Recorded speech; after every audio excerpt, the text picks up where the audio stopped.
Good morning, everyone, and I'd also like to say how pleased I am to be here, and was very pleased to get the phone call from Joe a couple of months back, so thank you. The collapse of our economy in 2008 was not a singular event. It was years in the making. Deliberate actions, such as light touch regulation on the banking sector, the lack of strategic thinking and physical planning, an over-cosy relationship with the construction sector, all contributed. Deliberate inaction since independence, on the other hand, resulted in the dysfunction of our political system and many of our key public services. When we had money, it was thrown at them rather than used for reform. Not only is political and institutional reform needed, it's expected by the citizens of the state. Firstly, we need to ask ourselves, what kind of institutions does a modern state require? And what checks and balances are needed to ensure that the institutions act in the interests of the citizens of a democratic state? And what is it about our political institutions that are broken? How do we go about redesigning them in a way that captures what is best about us as a people? How is that we have great local and national movements in practically every walk of life, yet our political institutions can best be described as mediocre? One explanation could be that we have no real cultural memory of institution building. The challenges of the new state when founded in the 1920s was such that stability and survival were understandably the immediate concerns. However, we can point to pre-Norman times and a set of laws formulated and guided by our ancestors. They were highly regarded because they were of the culture, and they're not inherited institutions. We know our state is highly centralised.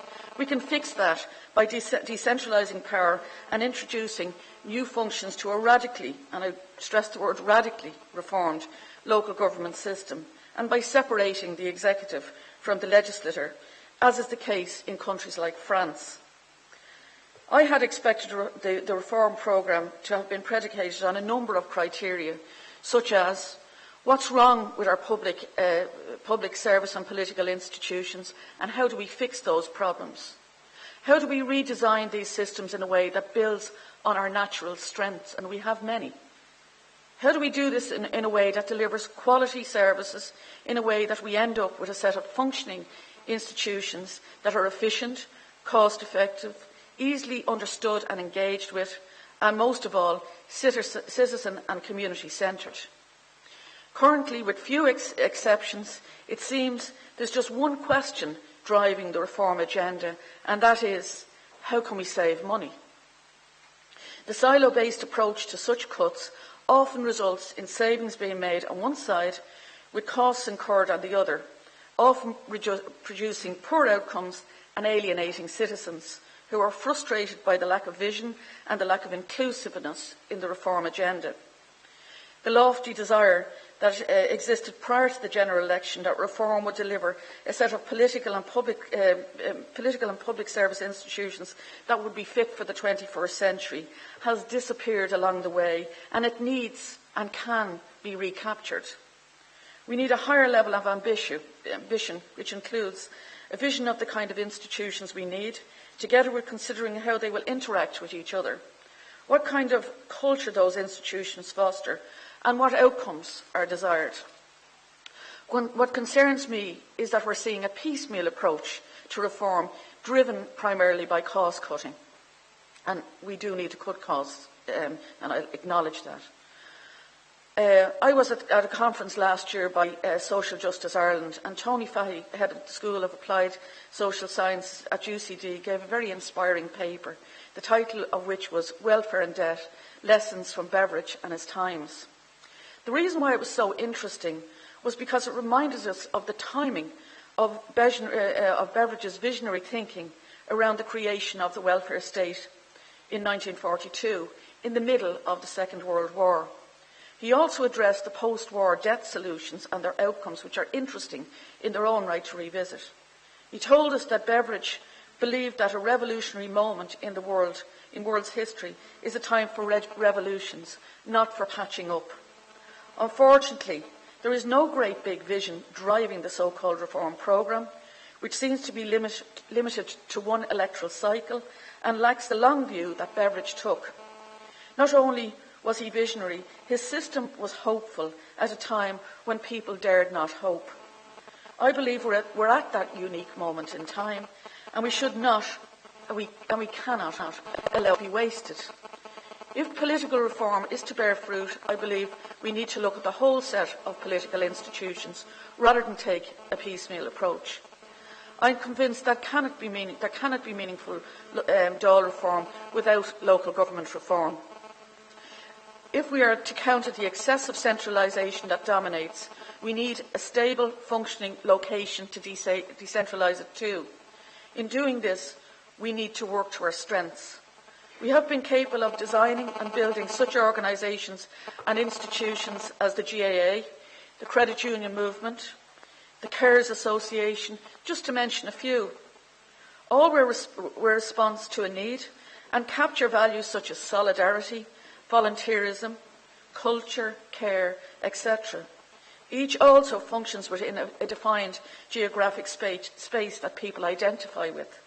Just imagine if we were to build on such elements into a reformed local government system. A system that is designed in such a way that allows the kind of flexibility to foster rather than stifle it. A system that that works in harmony with its people rather than grates against them. Despite the very many good people that work in our county council system, the first question that I am asking, and I'm asking you, is, do you think that our current county council system is that system? If not, do you think the county council system can be reformed into that system, or is something else needed? The counties, as we know them, were formed following the Norman invasion, and the formation occurred between the 12th and the 17th century. It mirrored what had happened in England. The counties were formed as a means of control by the Crown over such areas as taxation and the administration of justice. They are therefore not uniquely Irish, even though we've come to identify them, from the point of view of the GAA at least, we've come to identify with them. I question if they're part of the problem when it comes to local administration. Probably one of the features that is noticeable about the Irish disposition is we don't like being told what to do, and I think nearly every one of us will identify with that. Yet we've designed our political institutions, or at least accepted them, with control and centralisation at the centre.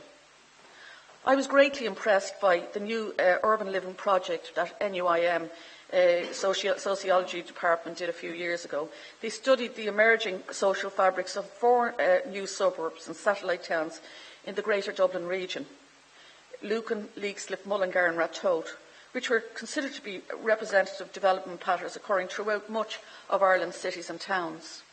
The study found that attachment to place of local residents was influenced by 4 main factors: the built and natural environment, the cultural character and life of the area, the quality of informal associational life, and elective belonging, the reasons why people had chosen to live in their place of residence.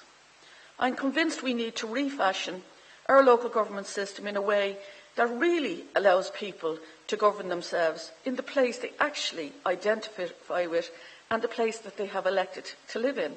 I also believe we need to decide what it is that local government should do and at what levels. In the UK, Sir Michael Lyons was commissioned to do an independent review of the UK's local government system a few years back. He concluded that place shaping, the creative use of powers and influence to promote the general well-being of community and its citizens should be the primary purpose of local government. When we think of community, we tend to think of it at a much lower level than at the county level. All the evidence is that communities, when left to their own devices, are incredibly responsible and incredibly resourceful. As public representatives, we have unique insights into how our citizens and communities function. We all have impressive stories of the get up and go that is visible, from sports to social enterprises in organisations which usually are run on a shoestring with huge voluntary effort. Look at this summer school, for example. I've long held the view it is at this level that we can unleash that genius by building into our governance the values that make our communities function. For me, that would take the form of a district council model. Engaging in a process of reform at district level provides opportunity to foster and utilise community engagement to enrich the development of the district and engage members of the community in the exercise of self-government in a manner not yet experienced. In an Irish context, this would mean encouraging communities to break with decades of misgovernment and overcome the fatal dependence of the intermediary in Irish politics, the middleman or middlewoman known as clientelism, which I'll come to in a few minutes. What is really dangerous, and we're seeing it at the moment, is that we have a dependent citizenry who know we can do better, but who feel both hopeless and powerless, and that must change if we're truly to begin to build a functioning civil society. A community-led as opposed to institutional-led model, where place shaping is the primary purpose of local government, should be at the foundation of our political institutions. In addition to the district council model, I also favour the establishment of an overarching regional tier, which would merge the existing county bureaucracies into a single set of authorities headed by a directly elected executive, similar to those located in the Nordic countries. We currently have a little-known regional tier which has limited functions. The proposed new authorities should be based around cities, I believe, Dublin, Cork and Galway, with perhaps no more than 3. There may be significant advantages, such as larger populated regions could achieve a lower per capita cost on expenditure on essential services, the hard services like water, waste, road maintenance, etc. Bigger regions could also eliminate the duplication of services provided across the present counties by amalgamating and centralising such functions as licensing, human resources, payroll, IT, etc. They would also have bigger purchasing power, in effect reducing costs, and perhaps over time achieve something that is a stated national desire, balanced regional development. This would be the delivery tier. Indeed, there is evidence from elsewhere that city regions are also very good economic drivers. The regions should also deliver a range of services, some not currently provided for by the local government system: transport, health, policing, spatial and environmental planning, childcare, elder care. The list goes on, but they're fairly normal. Fairly normal things that are dealt with in other countries at local government level. The value of introducing an autonomous district and regional tier of government would deliver a functioning local government system and would take the excessive localism out of our national parliament, which are essential components to reform. While I favour myself a unicameral system, I do so in the context that we first have, at the very least, to have a plan and commitment to reforms at local and national level with an agreed time frame. We need a functioning Dáil with a functioning and properly resourced committee system. One of the principal defects in how the Dáil functions is that there is no clear line between the executive and the Dáil itself. Basically, the government or executive has commandeered the function of the legislature. I just don't refer to this in administration. It has become custom and practice for the Dáil to be subservient to the timetable and the wishes of the government, which is the reverse of how it was intended to operate. The consequence is that between the executive and the permanent government, the civil servants, they are controlling everything. A good example is the timetable. What we're seeing is the excessive use of guillotines, late publication of bills, very brief time spans for tabling amendments, which are almost never taken by the government. And really this is an abusive process. How we do our budgets is a private matter between government and the civil service. We are promised that this would change. However, so far we've seen little evidence of this. If anything, it has become more centralised. The purpose of separating the two functions is to ensure that there is no unchecked power. The intention was that they exist and operate separately as standalone entities, but work in cooperation. Basically, we have a permanent government, which is the civil service. We then have a dynamic government which involves politics, which is there at the will of the people, and on occasions it's impossible to tell which is which. The role of political parties and the whip system is an issue. Article 40 of our Constitution sets out the rights that citizens may enjoy in a republic, including the right to form associations and unions. The Constitution makes no reference whatsoever to political parties, but is implied in the right to form associations. In the political sense, this has become to mean political parties, with only one model, it would seem, seen as valid, and is unfortunately designed and more or less reinforced to protect the traditional system. The excessive control by political parties in power is a misuse of power, and while I accept governments must govern, and that requires a majority, at least on economic matters, however, the monopoly of wisdom that was cautioned against on the first day of the current Dáil has become a reality. It impacts not just on the opposition, and perhaps impacts less on the opposition, but it limits input from the ranks of the government's own backbenches. The dire consequence for losing the whip, for example, excludes the deputy from speaking rights, membership of committees, access to systems funded by the taxpayer on the basis of the number of TDs that the party has had at election time. It's wrong. The person who is elected under the banner of a political party ceases, if they accept that whip system, to have independent thought of action, and I believe discredits politics. I'm going over time. I'll wrap up as quickly as I can. Dáil reforms to date have been superficial. They've been about box ticking, and really we need to address the fundamental issue, and the fundamental question is the relationship between the Dáil and the executive and the correct checks and balances. I said I'd return to the issue of clientelism. It seems that flourishes when citizens cannot easily navigate the various state institutions to access their entitlements. It fosters a type of middleman or middlewoman in the political system, where the focus is all about fixing the individual citizen's problem rather than fixing the system. And that must change. We almost regard government also as an external or other. We require a good middleman to interface with that power on our behalf. When we go into the polling booth, are we judging people on the basis of who can best govern us?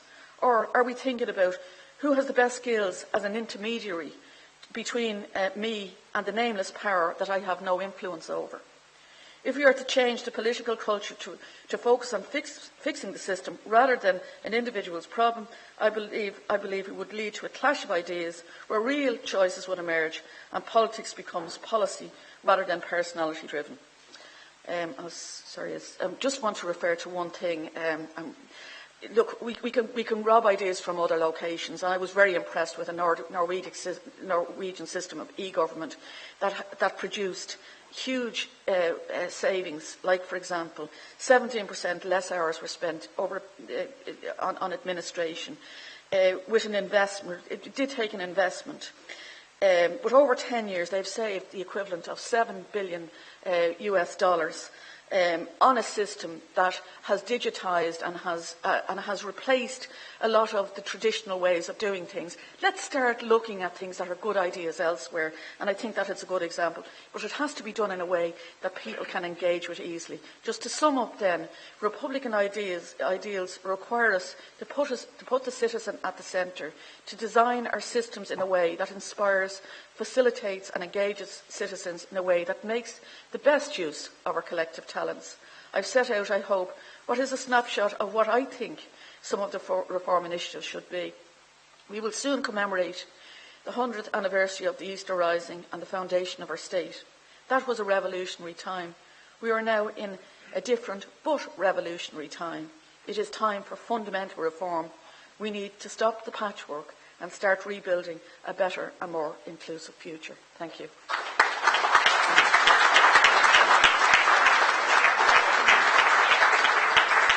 Thank you very much, Catherine. And we're going to hear now from